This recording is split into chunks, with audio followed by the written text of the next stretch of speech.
In 2157, humanity has developed the great theory of education and gotten rid of wars, hunger, and terrorism. Earth's nature has healed, medicine has advanced enough to save people from any disease, and space traveling has become the norm. Max is traveling around the universe in his own spaceship while avoiding the calls from his family because they want him to go back to college. Suddenly an asteroid hits the ship and damages it severely, causing Max to plan an emergency landing. Unfortunately, the ship has become impossible to steer and crashes on the nearest planet.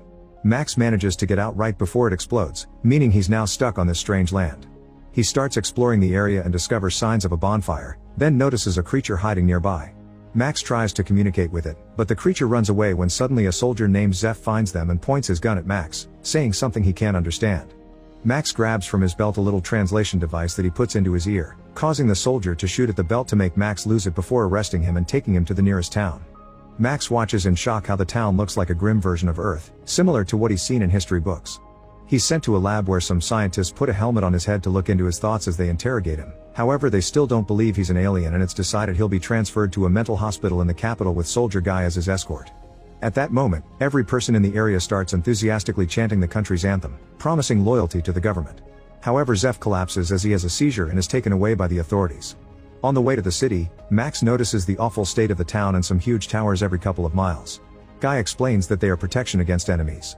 At that moment, an explosion destroys the base of a tower and makes it fall on the road, causing the debris to kill a few people while they try to run away and destroy most of the trucks. When a huge metal road pierces Max's truck, Guy gets caught under the rubble, but Max immediately rushes to pull him out with outstanding strength before they could be reached by the incoming flames. Then Max learns that rebels are trying to bring down the government, that's why they need the towers. Now they have no choice but to continue their trip on foot. As soon as they arrive in the capital, the head of the Department of Special Research Strider hears about it and asks his employee Funk to bring Max to his office. Meanwhile, Max is being kept in a dangerous facility where they put him inside a water tank to keep on looking into his mind. However, the experiments are interrupted by Funk, who uses Strider's badge to take Max away against the scientist's wishes. Meanwhile, in the government building, State Prosecutor Umnik also asks his employee to keep an eye on any news related to Max. Then Umnik notices the time and hides in his bathroom to have the seizure in private. At the same time, Funk is taking Max away in his car and finds the road blocked, so he has to find a new route. He's nervous because he's noticing the time, and at that moment, he starts having a seizure. As the authorities come to pick him up, all the locals begin chanting in favor of the government and call Max a degenerate for not chanting along. Taking advantage of the chaos, Max immediately escapes.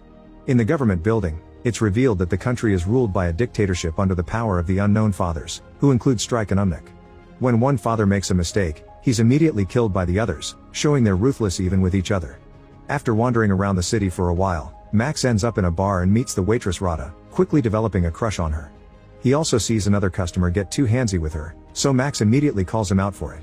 Furious, the man tries attacking Max with his cane, but Max moves fast and quickly disarms him, hurting his arm to scare him away. The rest of the afternoon, Max and Rada chat a lot. Max teaches her about Earth and space, and Rada is revealed to be Guy's sister.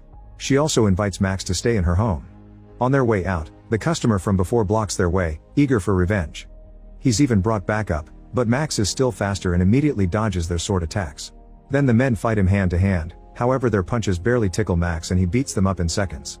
Then the rest of the gang arrives with bigger weapons, but no matter the number, Max can fight them all at the same time. Suddenly a man catches his leg with some rope and then they grab his neck with a whip, yet Max just uses these weapons to drag the enemy around and finish knocking them out. In the end, only the cane man is left and he throws a small sphere with blades at Max, who dodges it easily. Later at Rada's place, Guy also comes home and is shocked to see Max, but he remembers how he saved him and allows him to stay. Days start to pass and Max learns a lot about the local culture, like the fact they're playing his thoughts on TV as if it was a movie. The locals are also taught that they live inside the planet, not on its surface, and there are no other planets or stars. History says that the Unknown Fathers stopped the war against the rebels known as degenerates with the towers and saved the country. Guy is very enthusiastic about wanting to defend his home and invites Max to become a guard as well. Since Max has no ID or documents, Guy has to convince Commander Chachu to allow Max to join. First he has to go through training, so Max learns the chant and joins mission trials, during which he must run through areas on fire and shoot at signs representing degenerates. Max is an excellent shot but his companion isn't, so Max gives him a few tips to pass the test. However, later Guy scolds him privately, telling him to never do that again because their superiors demand discipline. When they're at home, Max exercises hard while Guy asks him questions about the rule book to test his memory. Sometimes they also spar. In his free time, Max hangs out with Rada and they eventually kiss. When Max is finally accepted into the army, he He joins his first raid in rebel lands. The soldiers storm into the buildings with the utmost brutality, using bombs and kicking people along the way. Max is shocked to discover that the so-called rebels are just terrified normal humans and immediately drops his gun. While the others arrest them, a rebel comes out of hiding and opens fire on them, but he's quickly knocked down and Chachu starts kicking him just for fun. Afterward, Max watches how dozens of normal humans are brutally arrested and pushed into trucks. Chachu asks him why he dropped his weapon and Max explains the word degenerate had made him think he would see wild beasts, not just poor citizens.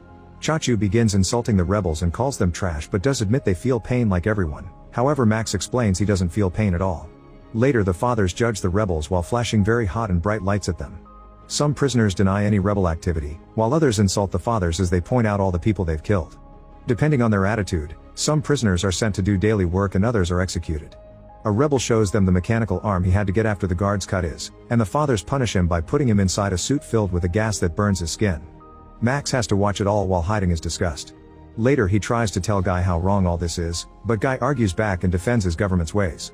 With Max being so public, Funk finally finds his location. Later in the evening, Guy and Max are called to Chachu's office, so by the time Funk gets to their place they're already gone. After what happened earlier, Chachu wants Max to prove his loyalty, so he takes him to the forest and asks him to shoot the two rebels with death sentences. Max takes the rebels away pretending he will shoot them, however he lets them go instead. Then he confronts Chachu, announcing he is quitting. Furious, Chachu opens fire on Max, ignoring Guy's pleas for mercy. Afterward, Chachu drags Guy back to the capital, leaving Max's dead body in the forest. In the meantime, the fathers are discussing tactics to finally put an end to the rebels' attacks. However, Umnik points out this would be a great moment to put together all their guards into a huge army, implying he wants more war.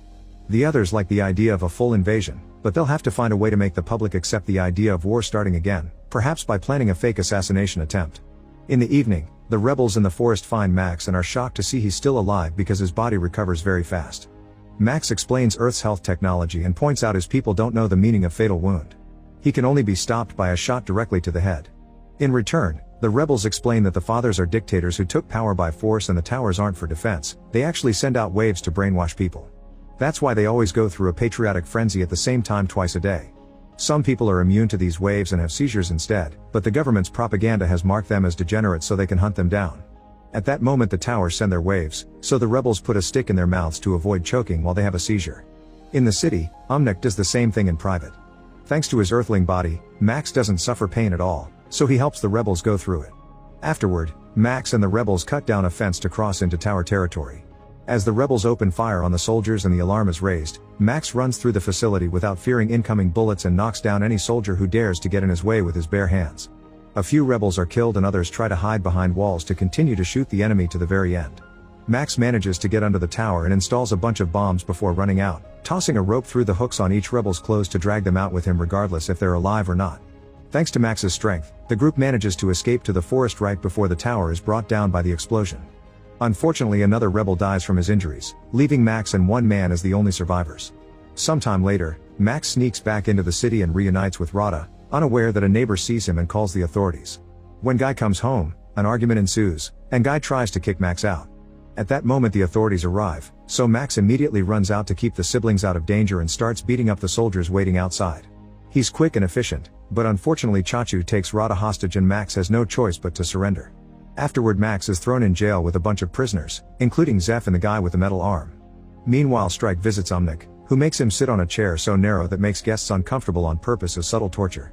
Since Umnik is in charge of the re-education program, Strike wants him to release Max so he can study him, and they discuss a deal. However, after Strike leaves, Umnik sees Max's profile and learns he doesn't have seizures. Wanting that power for himself, Umnik orders his employee to kidnap Max and make it look like he mysteriously disappeared, and also to send Strike a message saying Max unfortunately died in action. In the morning, the prisoners are sent to the forest to clean, meaning they must pick up every weapon left by the war. Max's group suddenly sees a bunch of defense robots and immediately drops to the ground as the robots open fire, shooting in circles with no signs of stopping. The prisoners wait for the right moment to fire back, and one by one they bring down the robots until they're all destroyed.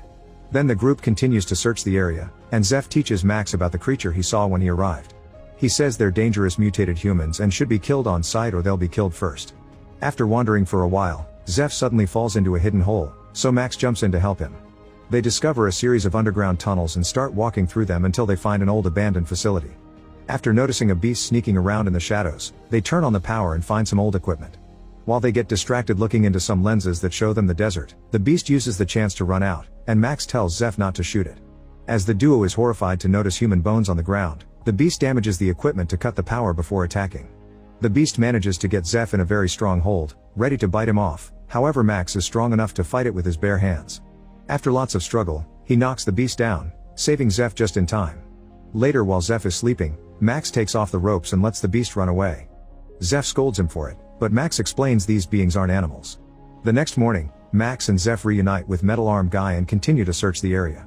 Among the trees they find a small red tank stuck in a bunch of vines, and when they try to come closer, they're attacked by a black tank that moves freely. The group runs to hide behind the trees and tries to open fire, but their shots don't do anything to the tanks.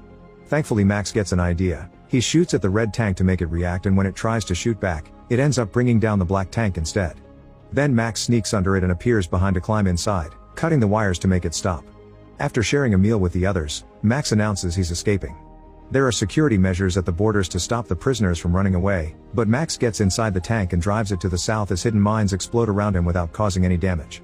When Umnik learns Max escaped, he throws a tantrum in his office. Eventually Max finds a few soldiers guarding the road and is disgusted to see executed rebels nearby. He tries to stay hidden inside the tank, but rules dictate every vehicle must be searched.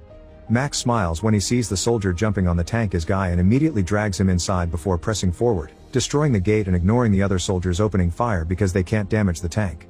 As they cross unknown lands, Guy is furious because they may be executed for this and tries to escape, but Max keeps him in the tank and promises him a much better life.